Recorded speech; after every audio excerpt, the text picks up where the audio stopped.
Thanks for the opportunity to be here. My name's Robertson. I would like to begin by making it really clear why I'm here today. I'm here as an educator, representing the voice of young people, and to talk about the experience I've had teaching a unit on fracking at a local school. I teach at St Philip's College, which is a school of the Uniting Church in Alice Springs. I'm a history, geography and English teacher of years 7 to 12. Ultimately, I'm here to represent the voices of young people and what I took away from teaching this unit.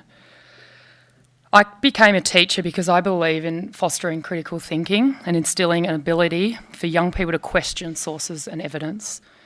I would like to share with you what I took away from teaching this unit on fracking. Before I continue, I'd like to briefly give you some context about where I'm coming from. The Year 10 Geography curriculum is a study of wellbeing, which gives students an opportunity to explore a case study that is related to inland water. Geography is predominantly a study of place, space, environment, interconnection, and sustainability. And I strongly believe to make a subject like geography engaging, it is essential to make it relevant and connected to young people. The idea came to me very quickly to explore fracking, as this is a very real issue for the people of Alice Springs, and it is closely related to inland water as we get our drinking supply from the Morini. This is something the students of Alice Springs know and understand. It is in their backyard, so it immediately caught their attention and had their interest. The case study was designed by me with the assistance of my Aboriginal colleague, who is also a teacher at the school. Across the two classes, there was a range of demographics and background. So we had male, female, Indigenous background, Asian, African. The key aims and learning outcomes for the unit were to get students to come to their own conclusions in response to the overarching question, should we allow fracking in the NT? As stated above, I believe in fostering critical thinking, and in order to do this, believed it was essential to get in as many different perspectives on the topic as possible, as well as engaging a number of inquiry activities inside and outside the classroom to look at the positive and negative effects potentially fracking in the NT could have. We also had a range of guest speakers come in and share their thoughts on the matter.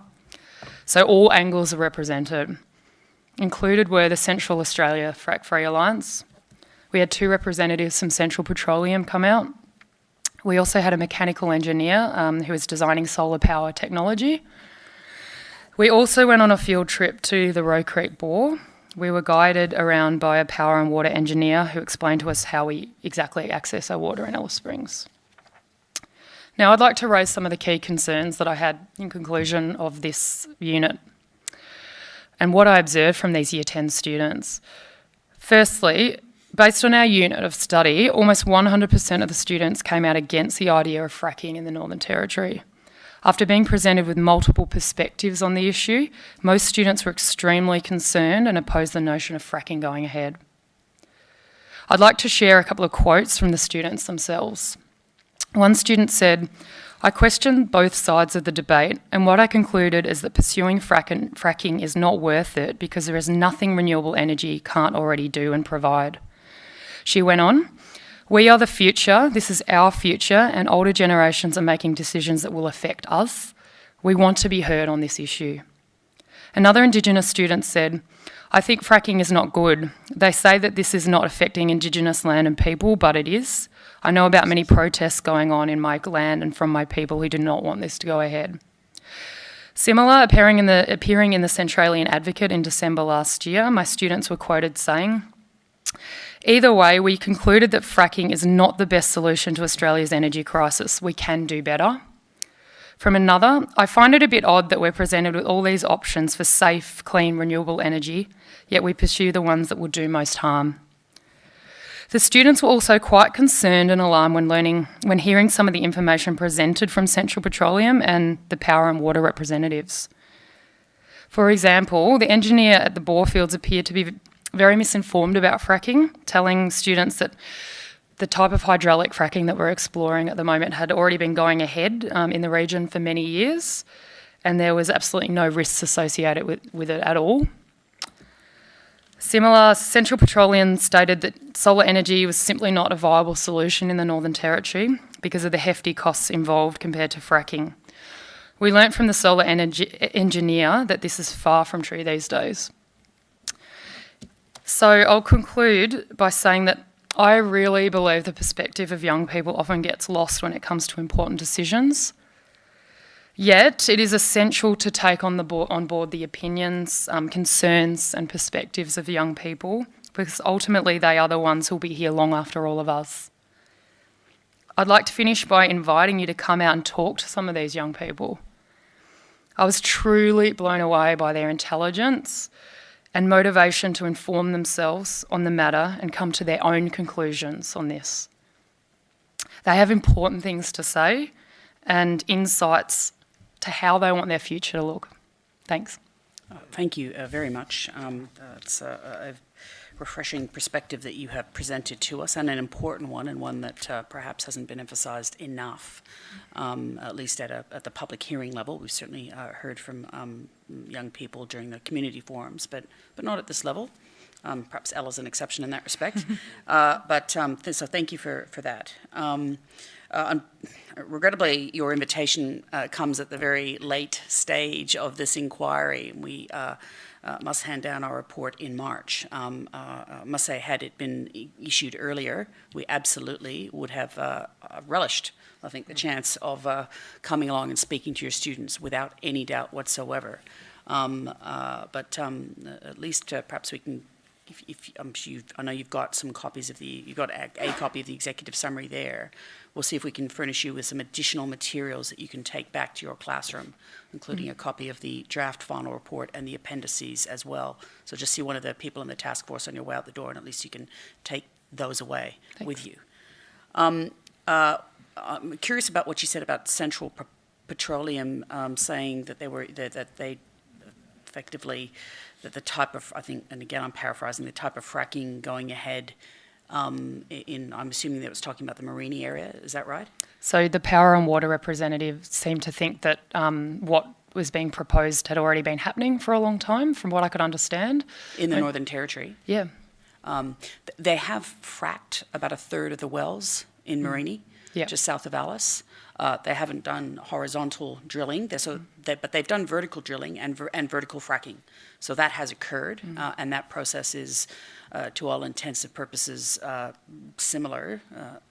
Some variations, but critically similar in terms of having to go through the aquifer, large volumes of water being pushed down, chemicals, the water coming up, all that is very similar to what is proposed in the Beetaloo Basin. So it has been going on for a period of time at least. Yeah, I think the students were aware of that, but when they actually pressed it on this horizontal matter, he seemed confused.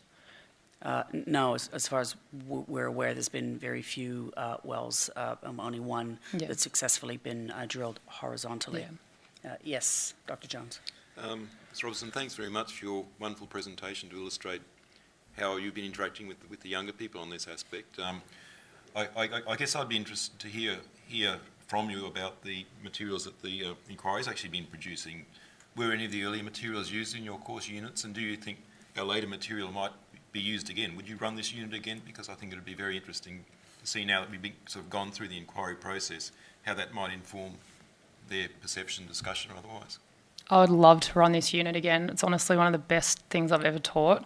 I haven't been given Year 10 Geography first half of this year, but I know a couple of my colleagues are going to adapt what I designed and teach it, and I would be more than happy to help them.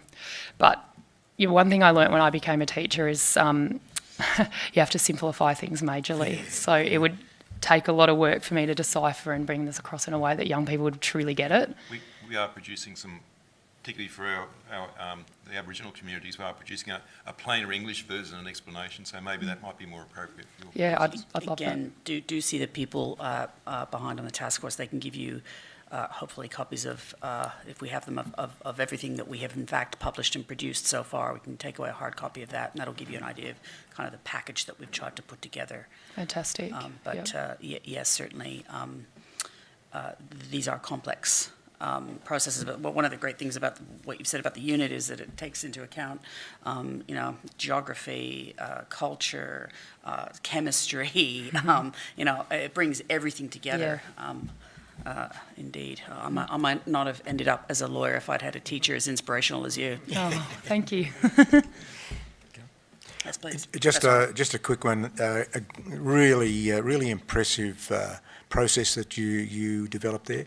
How long was the unit? Was it one term? It was one term. We did it in term 4 last year. So that's what, 3 months, 16 weeks or something? Term like 4 was about 8 weeks, but it was prefaced by a study on wellbeing in term 3. So we shaped it around, this idea of wellbeing, what's going to be good for people in the future. Yeah. You've done a great job. Thank you. Yeah, thank you. Any further comments or questions? Just echo what's already been said. Very impressive.